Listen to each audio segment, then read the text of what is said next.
Yo halo guys, apa kabar hari ini? Semoga selalu menegangkan dan mengasihkan ya. Kalaupun ada masalah, nikmati sajalah, pasti akan ada jalan keluarnya. Oke, film kita kali ini berjudul Front of the Class yang rilis tahun 2008.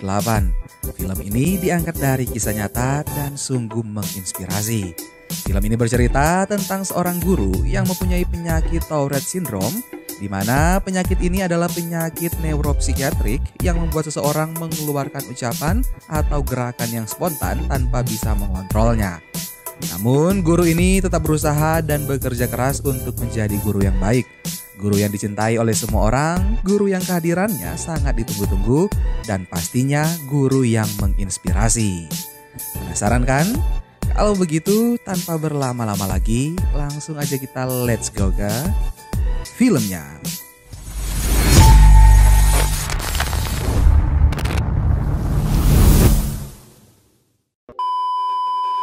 Film diawali dengan perkenalan tokoh utama kita, yaitu Bradley Cohen, pengidap penyakit Tourette Syndrome, penyakit neuropsikiatrik yang membuat seseorang mengeluarkan ucapan atau gerakan spontan di luar kendalinya.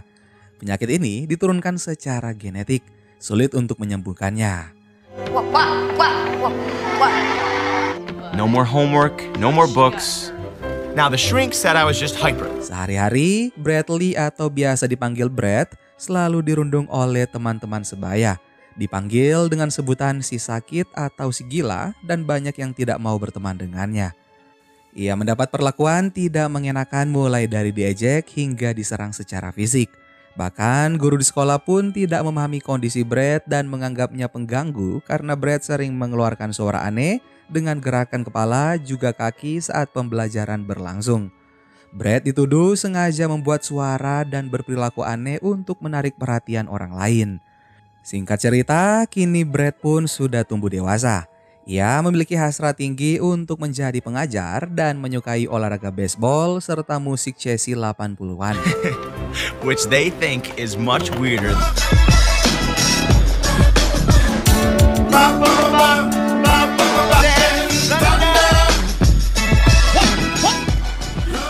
Ia lulus sarjana dengan nilai tertinggi sehingga mendapatkan rekomendasi kerja.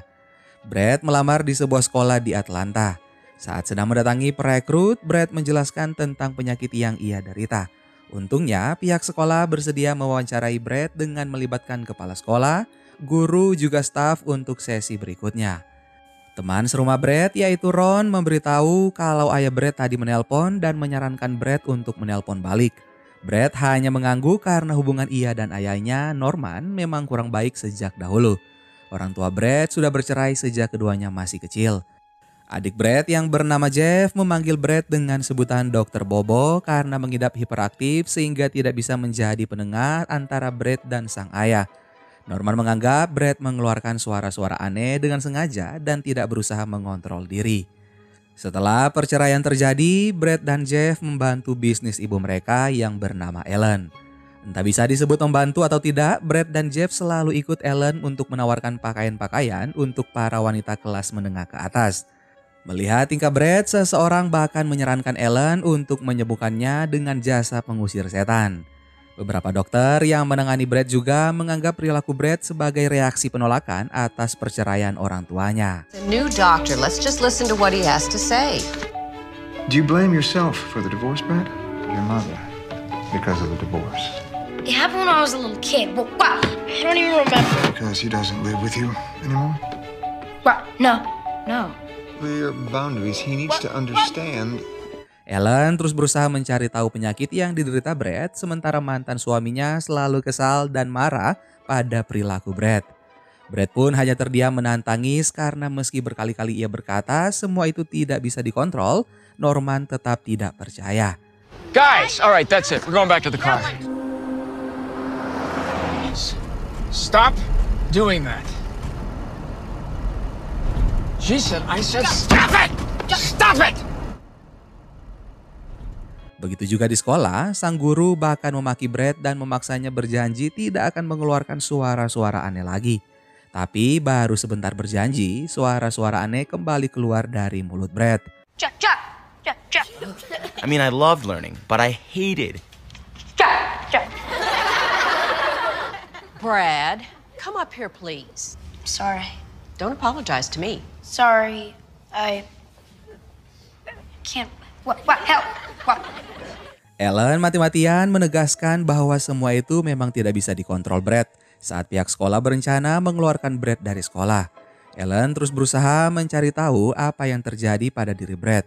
Ia mempelajari buku-buku medis dari perpustakaan hingga akhirnya menemukan penyebabnya, yaitu Tourette Syndrome.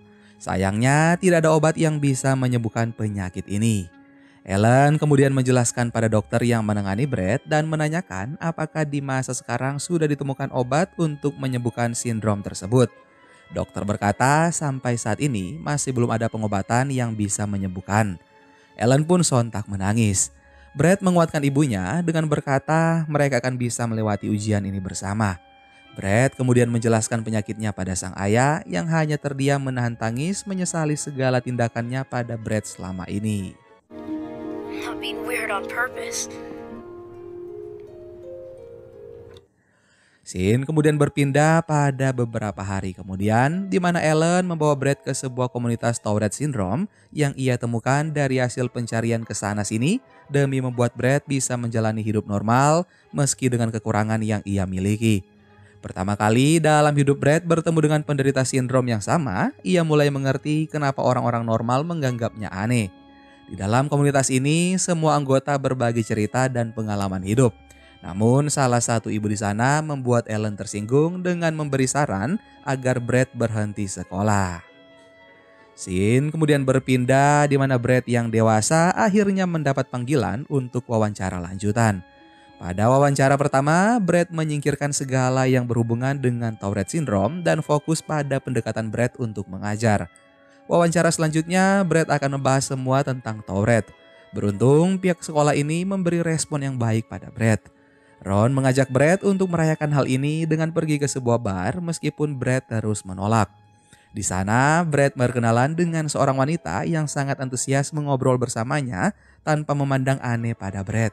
Tapi Brad tampak tidak ingin mengajaknya ke hubungan yang lebih serius. Pretty good.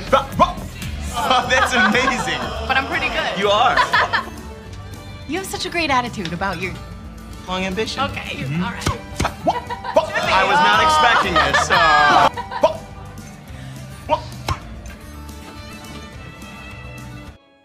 Keesokan harinya, Norman kembali menelpon dan mengajak Brad untuk makan siang di tempat kerjanya. Sambil makan, Norman menawari Brad untuk bekerja di kantornya saja, tapi Brad bersikeras akan menjadi pengajar. Norman masih ragu Brad akan mendapat lingkungan kerja yang bisa menerima kekurangannya, sama seperti saat Brad masuk sekolah menengah, di mana ia masih dianggap sebagai orang yang aneh. Semakin Brad merasa panik, maka serangan sindromnya akan semakin parah. Dan Brad lagi-lagi harus bertemu dengan kepala sekolah, yaitu Mr. Mayer. Namun Mr. Mayer malah menyuruhnya datang ke pertunjukan orkestra sekolah yang akan diadakan pada hari itu. Brad tidak bisa menolak. Selama pertunjukan, seperti yang diduga, Brad terus mengeluarkan suara yang tidak bisa ia kontrol dan membuat beberapa temannya merasa terganggu. Tapi setelah orkestra selesai, Mr. Mayer meminta Brad yang terus bersuara untuk naik ke atas panggung bersamanya. Suasana pun menjadi hening. Brad sangat gugup mengira dirinya akan dimarahi di depan orang banyak. Tapi rupanya Mr. Mayer memberinya kesempatan untuk menjelaskan apa yang ia derita selama ini. Bahwasannya ia tidak pernah berniat membuat orang lain jengkel. Sindrom Tourette lah yang menjadi penyebabnya. Tidak bisa dikontrol sekeras apapun mencoba, juga belum ditemukan obatnya. Ia sendiri juga tidak ingin mengeluarkan suara-suara aneh itu yang semakin memburuk jika Brad merasa tertekan saat orang-orang tidak memahami kondisinya. Sebaliknya, jika Brad dapat merasa aman dengan diterima, mungkin sindromnya tidak akan semakin memburuk. Mr. Mayer kemudian menanyakan apa yang bisa dilakukan oleh semua orang di sekolah untuk bisa membantu Brad. Brad berkata ia hanya ingin diperlakukan seperti orang lain. Mr. Mayer pun tersenyum dan menyuruhnya untuk turun. Sepanjang langkah kembali ke kursinya, Brad mengeluarkan suara-suara lagi namun semua orang diam. Tidak ada lagi yang menertawainya.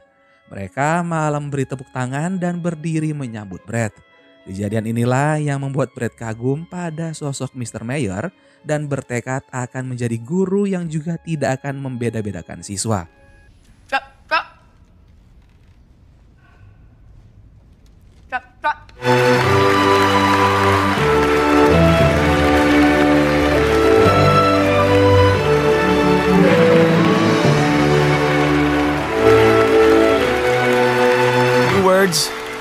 education. Kembali pada Brad yang sudah dewasa, kini ia memenuhi panggilan wawancara lanjutan. Namun kepala sekolah yang tidak mengerti kondisi Brad menolaknya karena khawatir Brad akan menjadi bahan tertawaan para siswa. Brad berkata sindromnya selama ini tidak pernah menjadi halangan untuk mengajar. Pria itu kemudian bersedia mempekerjakan Brad dengan syarat harus menahan suara-suara selama pembelajaran di kelas. Brad marah dan membatalkan lamarannya. Ia pun masuk ke dalam mobil dengan perasaan yang sangat hancur. Karena menderita sindrom ini bukanlah pilihan Brad. You know what? Thank you very much for the interview. You got a great boss.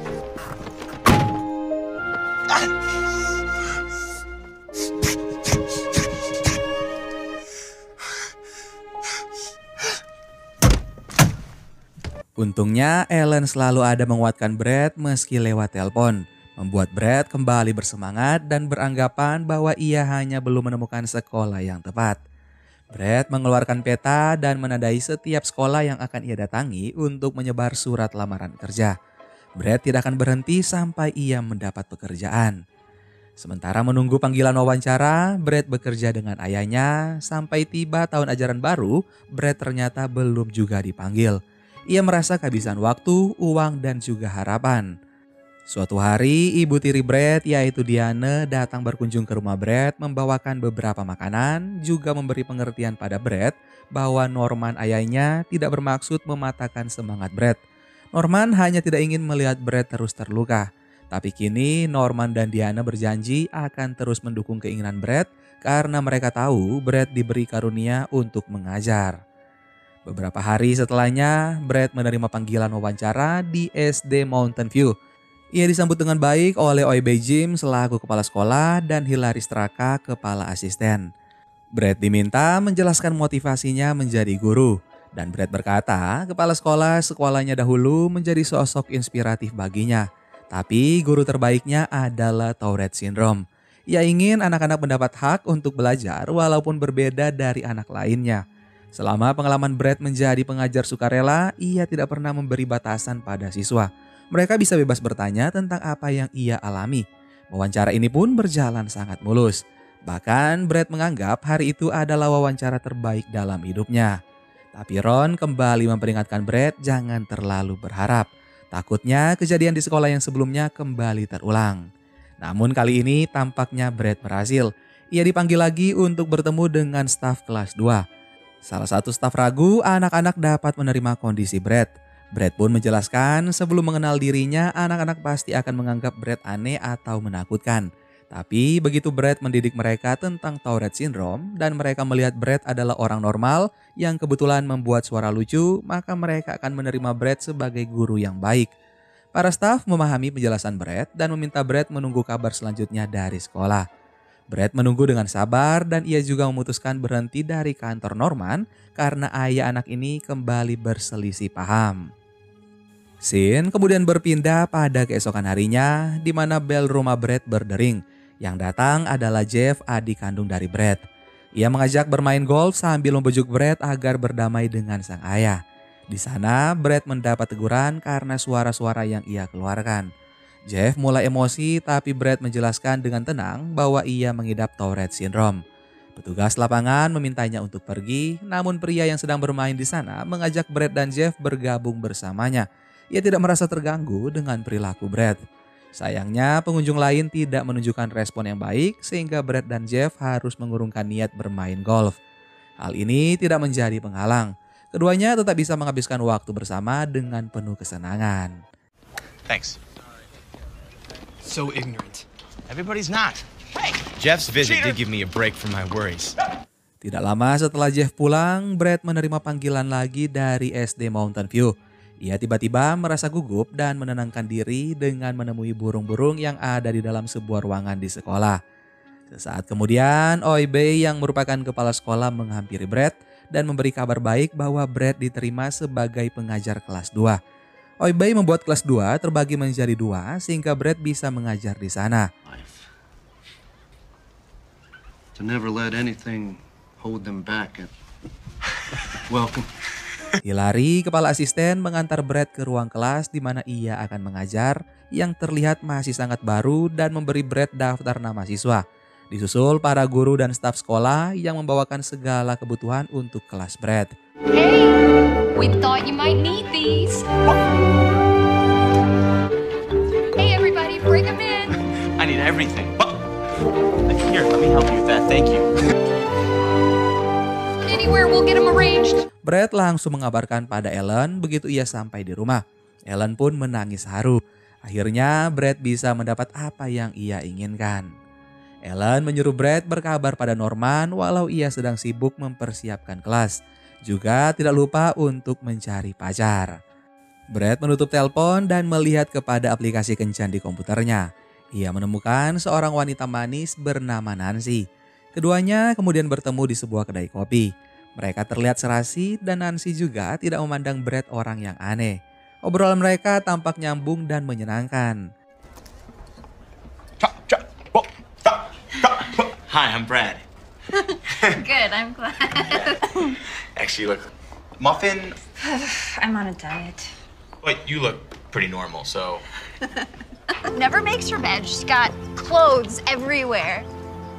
Well, I had a really nice time. Thank you. Beberapa hari setelahnya, Nancy menghubungi Brad kembali dan membicarakan tentang grup musik yang mereka sukai.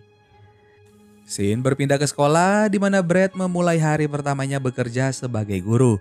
Brad mengatur ruang kelas menjadi penuh warna dan mempersilakan para siswa untuk masuk.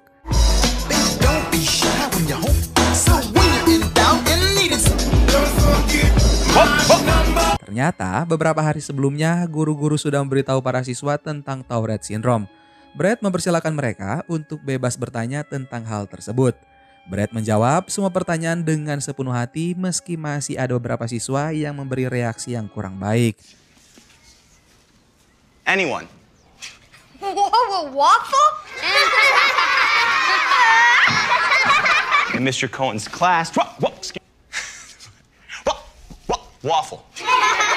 Well, that's the right answer. Saat jam pulang sekolah, Brad melihat salah satu siswa sedang dirundung oleh siswa bernama Ellie dan juga Thomas. Brad mengalihkan mereka dengan mengajak bermain sejenak. Rupanya Thomas sebelumnya ada di kelas yang berbeda. Namun guru yang mengajar tidak bisa menanganinya karena Thomas mengidap gangguan fokus, hiperaktif dan juga gangguan kesehatan mental lain yaitu OCD yang membuatnya sering bersikap kompulsif atau melakukan sebuah tindakan secara berulang. Perlahan kehidupan Brad pun mulai membaik ditambah dengan kehadiran Nancy yang bisa menerima Brad apa adanya.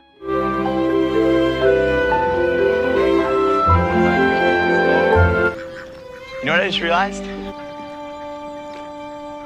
Oh, I'm sorry.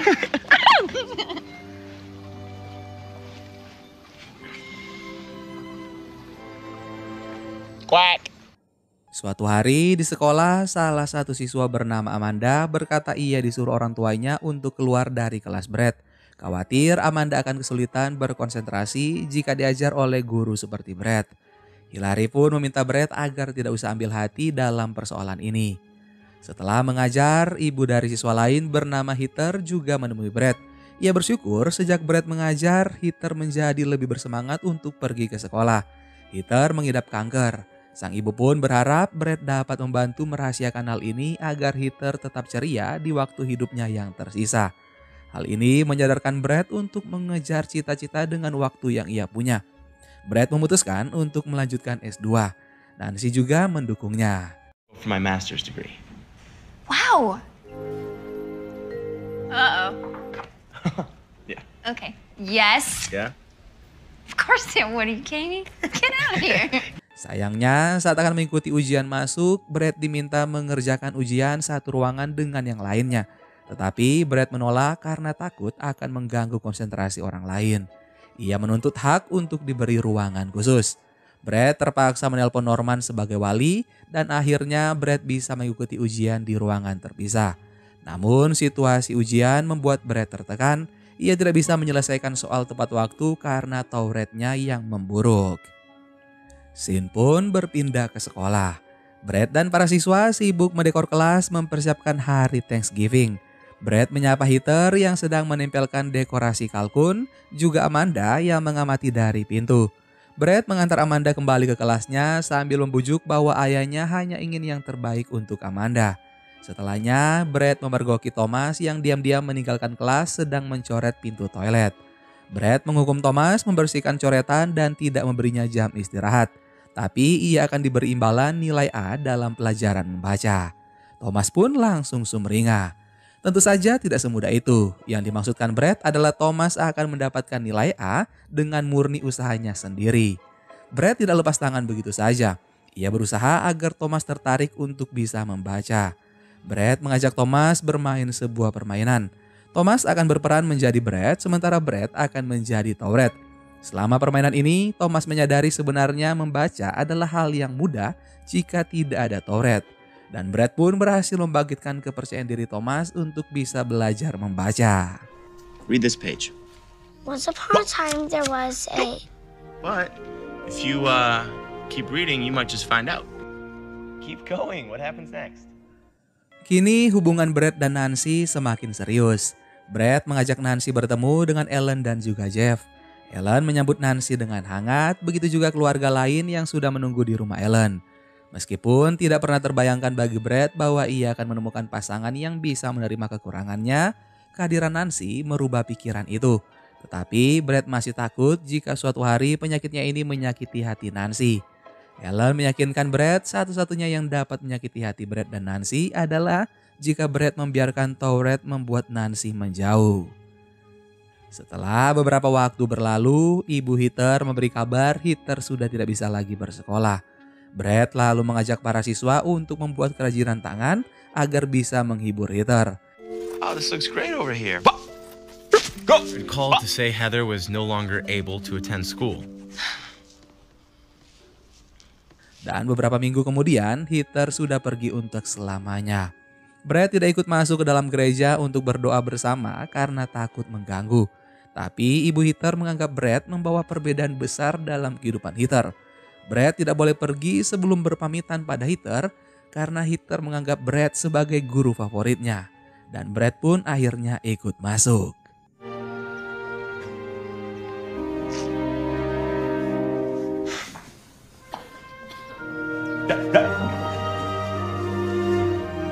Scene kemudian berpindah pada suatu hari saat sedang mengajar, Oibey dan Hilary bersama seorang pria mengamati kelas Brad dari kaca pintu. Ia adalah seorang pengawas yang bertugas menilai kinerja para guru. Di tengah pembelajaran, Brad kedatangan sebuah truk merah milik temannya yang tiba-tiba datang ke sekolah. Ia membiarkan para siswa melihat-lihat bagian truk meskipun ia sedang dalam penilaian.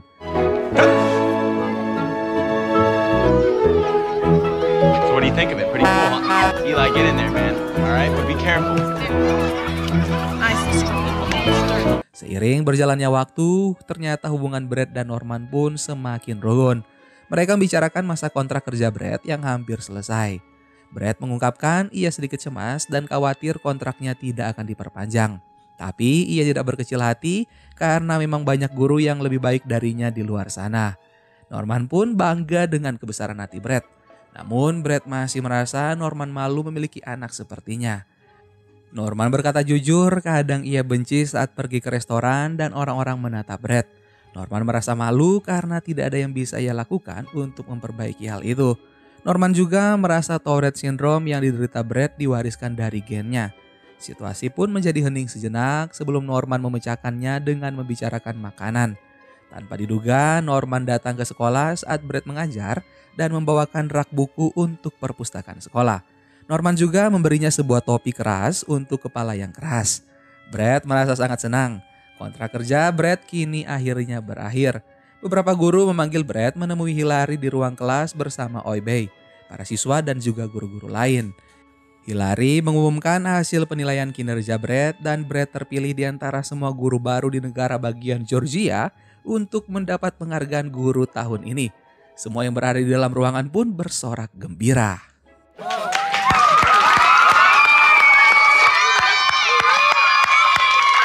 Look at life differently than most adults. Singkat cerita, tibalah di acara penghargaan. Sebelum memulai pidato, Tourette syndrome sempat menghambat Brad. Namun ia berhasil mengendalikan diri untuk tetap tenang.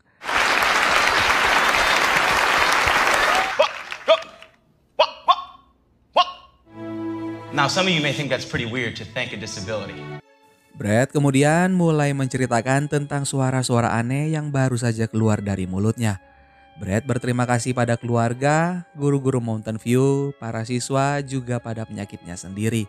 Saat Brad berkata, mungkin sebagian orang bingung apa yang bisa dipelajari dari sebuah kekurangan, satu persatu siswa Brad mengacungkan tangan untuk menjawab. Brad kemudian berpesan, jangan pernah membiarkan apapun menghentikan kita dari mengejar impian, bekerja, bermain maupun jatuh cinta. Mengatasi Tourette telah mengajarkan Brad pelajaran paling berharga. Namun Thomas memecah keheningan dengan bertanya, bisakah Brad membawa piala penghargaan ke sekolah dan melanjutkan kalimatnya nanti hari Senin? Semua orang pun tertawa dan terlihat kebanggaan tersirat di wajah orang tua Brad, Nancy dan juga Jeff.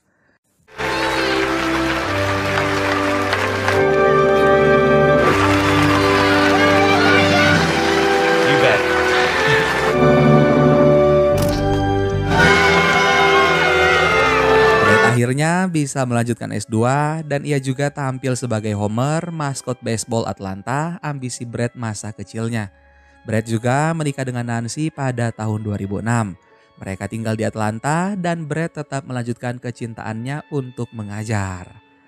Dan film Front of the Class pun selesai. Gimana guys film inspirasi kita kali ini? Silakan kalian komen di bawah ya. Bagi Mimin, ini adalah salah satu film inspirasi yang berhasil membuat Mimin meneteskan air mata. Sungguh menginspirasi. Mimin sudah tidak bisa berkata apa-apa lagi. Kita cukupkan saja video kita kali ini. Sampai ketemu lagi di film-film inspirasi selanjutnya. Dan jangan mengeluh dan jangan menyerah, teruslah berjuang. Semuanya akan baik pada waktunya, jadi tetap semangat. Dadah.